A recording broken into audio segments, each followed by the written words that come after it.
യോഹന്നാന്റെ സുവിശേഷം 5-ാം അധ്യായത്തിന്റെ 14-ാമത്തെ വാക്യം വായിക്കാം. യോഹന്നാന്റെ സുവിശേഷം 5:14. അനന്തരം യേശുവിനെ അവൻ ദേവാലയത്തിൽ വെച്ച് കണ്ട് അവനോട്, നോക്കൂ, നിനക്ക് സൗഖ്യമായല്ലോ, അധികം തിന്മയായത് ഭവിക്കാതിരിക്കാൻ ഇനി പാപം ചെയ്യരുത് എന്ന് പറഞ്ഞു. യേശുവിനെ ദേവാലയത്തിൽ വെച്ച് കണ്ടു. നോക്കൂ, അധികം തിന്മയായത് ഭവിക്കാതിരിക്കാൻ ഇനിയും പാപം ചെയ്യരുതെന്ന് ആ മനുഷ്യനോട് പറഞ്ഞു. എന്തായാലും സൗഖ്യം പ്രാപിച്ചവൻ എവിടെ വന്നു? ആലയത്തിൽ വന്നു. സത്യത്തിൽ ഇവൻ ആലയത്തിൽ വരുന്നവനാ. നമുക്ക് വായിച്ചു നോക്കിയാൽ ആ യോഹന്നാന്റെ സുവിശേഷം 5-ാം അധ്യായം പഠിച്ചാൽ നമുക്ക് കാണാൻ സാധിക്കും.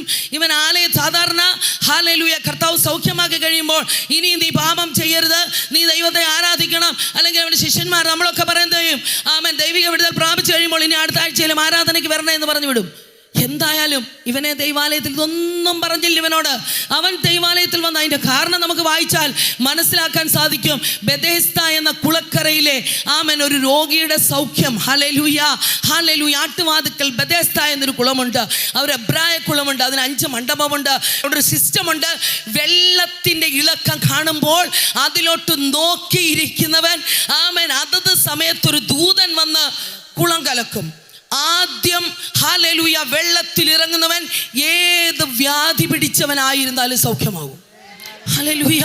ഇത്ര വലിയൊരു സിസ്റ്റം അന്നത്തെ കാലത്തുണ്ട്. ഇന്ന് അങ്ങനെ ഒരു സിസ്റ്റം ഉണ്ടായാൽ മിക്കവാറും ആരും സൗഖ്യമാകാൻ പോകുന്നില്ല. കാര്യം അത്രയും ശ്രദ്ധിച്ചൊന്നും നമ്മൾ എന്ത് ചെയ്യത്തില്ല, ഇരിക്കത്തില്ല. ഹല്ലേലൂയ. ദൈവ സാന്നിധ്യത്തിൽ വന്നിരുന്ന് ദൈവത്തെ ആരാധിക്കുമ്പോൾ തന്നെ പല പല കാര്യങ്ങളിൽ നമ്മൾ ചെയ്തുകൊണ്ടിരിക്കും, അല്ലെങ്കിൽ പൊക്കോണ്ടിരിക്കും, വന്നുകൊണ്ടിരിക്കും, അങ്ങോട്ട് നോക്കും ഇങ്ങോട്ട് നോക്കും. ഇവിടെ അത് പറ്റത്തില്ല. ഈ എബ്രായ കുളക്കരയിൽ എബ്രായ മണ്ഡപത്തിൻ്റെ അടുത്തൊരു കുളമുണ്ട്. അതത് സമയത്ത് എല്ലാവരും വളരെ ശ്രദ്ധാലുക്കളായിട്ട് വേറെങ്ങ് ശ്രദ്ധിക്കാതെ, ആര് വിളിച്ചാലും നോക്കാതെ, എന്ത് കാര്യം പറഞ്ഞാലും കേൾക്കാതെ എങ്ങോട്ട് നോക്കിക്കൊണ്ടിരിക്കുക. വെള്ളത്തിൻ്റെ ഇളക്കം കാത്തുകൊണ്ട് ദൂതൻ ഇറങ്ങിയാൽ എൻ്റെ ജീവിതത്തിൽ അത്ഭുതമാകും, ഇനി എനിക്കിവിടെ കിടക്കേണ്ടി വരത്തില്ല, ഇപ്പോൾ തന്നെ ഞാൻ തുള്ളിച്ചാടി വീട്ടിലോട്ട് പോകും എന്ന് ആമേൻ ആമേൻ മനസ്സിൽ ആഗ്രഹിച്ചുകൊണ്ട് വെള്ളത്തിൻ്റെ ഇളക്കം കാത്തുകൊണ്ട് ആമേൻ മുഴുവൻ ആൾക്കാരും ഇവിടെ കിടക്കുകയാണ്. ഹല്ലേലൂയ ആമേൻ. ദൂതൻ വന്ന് കുളം കലക്കുന്നുണ്ട്. ആദ്യം എടുത്തു ചാടി സൗഖ്യമായി വീട്ടിൽ പോയ അനേക മക്കൾ അവിടെ ഉണ്ട്. പക്ഷെങ്കിൽ 38 വർഷമായിട്ടും യാതൊരു തരത്തിൽ സൗഖ്യം അനുഭവിക്കാൻ കഴിയാതെ, ഒരു പരാതിയുമില്ലാതെ, പരിഭവമില്ലാതെ ഒരുത്തൻ അവിടെ കിടപ്പുണ്ട്.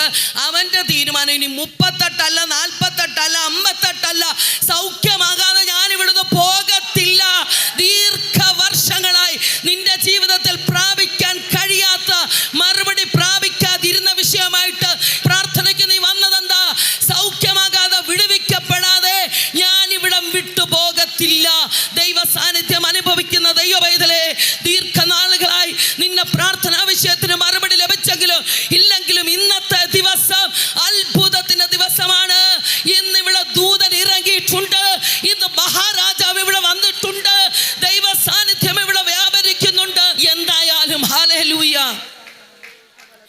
എന്തായാലും വെള്ളത്തിൻ്റെ ഇളക്കം കാത്തുകൊണ്ട് ഒരുപാട് ആൾക്കാർ അവിടെ കിടക്കുന്ന കൂട്ടത്തിൽ 38 വർഷമായിട്ട് ഹല്ലേലൂയ അവൻ്റെ പരാതിയോ ആമേൻ. നമ്മുടെ വാഴ്ത്തപ്പെട്ട കർത്താവിന് മാത്രം ഒരു കാര്യമുണ്ട്, എന്ത് ചെയ്ത് തരണമെന്ന് നമ്മൾ പറഞ്ഞേ പറ്റൂ.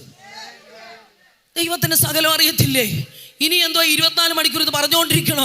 അതെ, എൻ്റെ ദൈവത്തിൻ്റെ മാത്രം പ്രത്യേകതയാ. നിന്റെ ഭർത്താവിനോടോ ഭാര്യയോടോ 2 പ്രാവശ്യം കൂടുതൽ പറഞ്ഞെങ്കിൽ മതി, ഇന്നലെ പറഞ്ഞതല്ലേ, നിർത്തിക്കോ നിർത്തിക്കോ എന്ന് പറയും. പക്ഷെ എൻ്റെ കർത്താവിൻ്റെ മാത്രം പ്രത്യേകത 38 വർഷമായിട്ടും ഇവൻ ഇത് കടന്ന് പറയും, എന്നെ ഒന്ന് സൗഖ്യമാക്കണം, എന്നെ കുളത്തിലിളക്കാൻ ആരുമില്ല, എനിക്ക് വയ്യാത്തവനാണ്, എന്നെ സഹായിക്കാൻ ആരുമില്ല എന്നൊക്കെ ആമേൻ ഇവിടെ കിടന്ന് വിളിച്ച് ദൈവത്തോട് പറയുന്നുണ്ട്. പക്ഷെങ്കിൽ ഇതൊന്നും കാര്യമാക്കാതെ അവൻ്റെ വിളി കൊണ്ട് എൻ്റെ ദൈവം ഇറങ്ങി വന്നേ. നിലവിട്ട് അവൻ അവിടെ കിടന്ന് നിലവിളിക്കുക. ഓരോരുത്തർ വിടുവിക്കപ്പെട്ട് വീട്ടിൽ പോകുന്ന കാണുമ്പോൾ കഴിഞ്ഞ ദീർഘവർഷങ്ങളായി പ്രാർത്ഥനയ്ക്ക് മറുപടി ലഭിച്ചില്ലെങ്കിലും ഇന്ന് രാവിലെ നിലവിളിയോടുകൂടെ ദൈവസന്നിധിയിൽ വന്നിരിക്കുന്ന ദൈവവൈതലേ, നിന്റെ പ്രാർത്ഥന എൻ്റെ ദൈവം കേട്ടിട്ടുണ്ട്, കേൾക്കുക തന്നെ ചെയ്യും. ഇറങ്ങി വന്ന് മറ്റൊരുത്തനെയും വിടുവിച്ചിട്ടില്ലാത്തതുപോലെ നിന്നെ വിടുവിക്കും. ഹല്ലേലൂയ. ഇവിടുത്തെ സിസ്റ്റം ദൂതൻ ഇറങ്ങിയാൽ, കുളം കലങ്ങിയാൽ ആദ്യം എടുത്തു ചാടുന്നവൻ സൗഖ്യമാകും. എന്നാൽ എൻ്റെ ദൈവം ഹല്ലേലൂയ വെച്ച സിസ്റ്റത്തിന് വിരുദ്ധമായിട്ട് 38 വർഷമായിട്ട് ആമേൻ നിലവിളിക്കുന്നവന് വേണ്ടി എൻ്റെ ദൈവം അവൻ്റെ പുറകിൽ കൂടി ഇങ്ങോട്ട് നടന്നു വന്നിട്ട് അവനോട് ചോദിച്ചു, സൗഖ്യമാകുവാൻ നിനക്ക് മനസ്സുണ്ടോ?